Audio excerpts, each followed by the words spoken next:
पूरे देश भर में लगातार लोकसभा चुनाव कई चरणों में किए जा रहे हैं।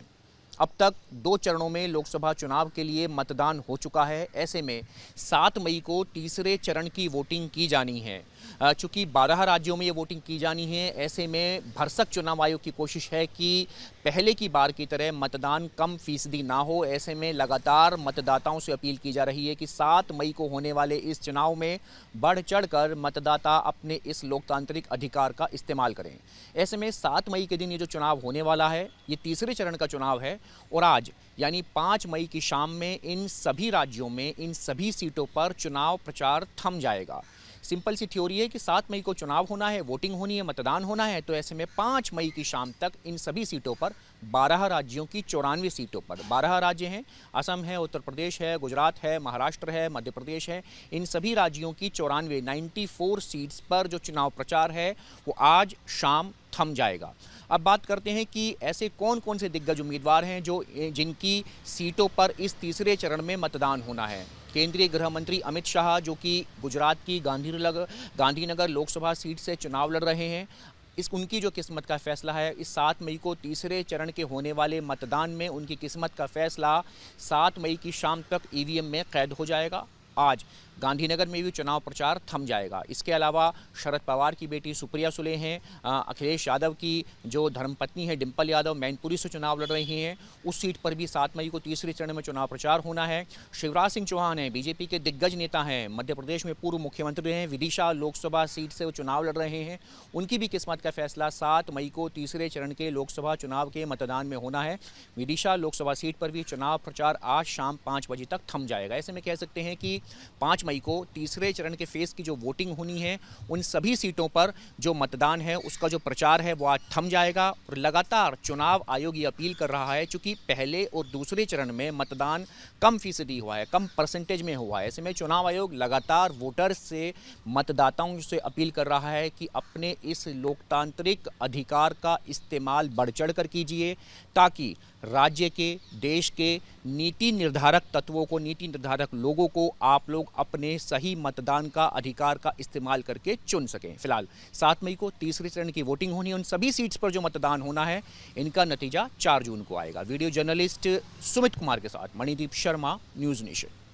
पूरे देश भर में लगातार लोकसभा चुनाव कई चरणों में किए जा रहे हैं।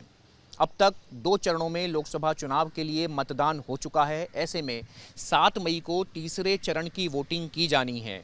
चूंकि 12 राज्यों में ये वोटिंग की जानी है, ऐसे में भरसक चुनाव आयोग की कोशिश है कि पहले की बार की तरह मतदान कम फीसदी ना हो। ऐसे में लगातार मतदाताओं से अपील की जा रही है कि 7 मई को होने वाले इस चुनाव में बढ़ चढ़कर मतदाता अपने इस लोकतांत्रिक अधिकार का इस्तेमाल करें। ऐसे में 7 मई के दिन ये जो चुनाव होने वाला है, ये तीसरे चरण का चुनाव है और आज यानी 5 मई की शाम में इन सभी राज्यों में इन सभी सीटों पर चुनाव प्रचार थम जाएगा। सिंपल सी थ्योरी है कि 7 मई को चुनाव होना है, वोटिंग होनी है, मतदान होना है, तो ऐसे में 5 मई की शाम तक इन सभी सीटों पर 12 राज्यों की 94 सीटों पर 12 राज्य हैं, असम है, उत्तर प्रदेश है, गुजरात है, महाराष्ट्र है, मध्य प्रदेश है, इन सभी राज्यों की 94 सीट्स पर जो चुनाव प्रचार है वो आज शाम थम जाएगा। अब बात करते हैं कि ऐसे कौन कौन से दिग्गज उम्मीदवार हैं जिनकी सीटों पर इस तीसरे चरण में मतदान होना है। केंद्रीय गृह मंत्री अमित शाह, जो कि गुजरात की गांधीनगर लोकसभा सीट से चुनाव लड़ रहे हैं, उनकी जो किस्मत का फैसला है, इस 7 मई को तीसरे चरण के होने वाले मतदान में उनकी किस्मत का फैसला 7 मई की शाम तक ईवीएम में कैद हो जाएगा। आज गांधीनगर में भी चुनाव प्रचार थम जाएगा। इसके अलावा शरद पवार की बेटी सुप्रिया सुले हैं, अखिलेश यादव की जो धर्मपत्नी है डिंपल यादव मैनपुरी से चुनाव लड़ रही हैं, उस सीट पर भी 7 मई को तीसरे चरण में चुनाव प्रचार होना है।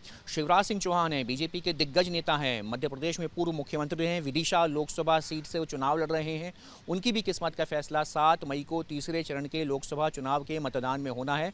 विदिशा लोकसभा सीट पर भी चुनाव प्रचार आज शाम 5 बजे तक थम जाएगा। ऐसे में कह सकते हैं कि 5 मई को तीसरे चरण के फेज़ की जो वोटिंग होनी है, उन सभी सीटों पर जो मतदान है उसका जो प्रचार है वो आज थम जाएगा। और लगातार चुनाव आयोग ये अपील कर रहा है, चूँकि पहले और दूसरे चरण में मतदान कम फीसदी हुआ है, कम परसेंटेज में हुआ है, ऐसे में चुनाव आयोग लगातार वोटर्स से, मतदाताओं से अपील कर रहा है कि अपने इस लोकतांत्रिक अधिकार का इस्तेमाल बढ़ चढ़ कर कीजिए, ताकि राज्य के, देश के नीति निर्धारक तत्वों को, नीति निर्धारक लोगों को आप लोग अपने सही मतदान का अधिकार का इस्तेमाल करके चुन सकें। फिलहाल 7 मई को तीसरे चरण की वोटिंग होनी है। उन सभी सीट्स पर जो मतदान होना है, इनका नतीजा 4 जून को आएगा। वीडियो जर्नलिस्ट सुमित कुमार के साथ मणिदीप शर्मा, न्यूज़ नेशन।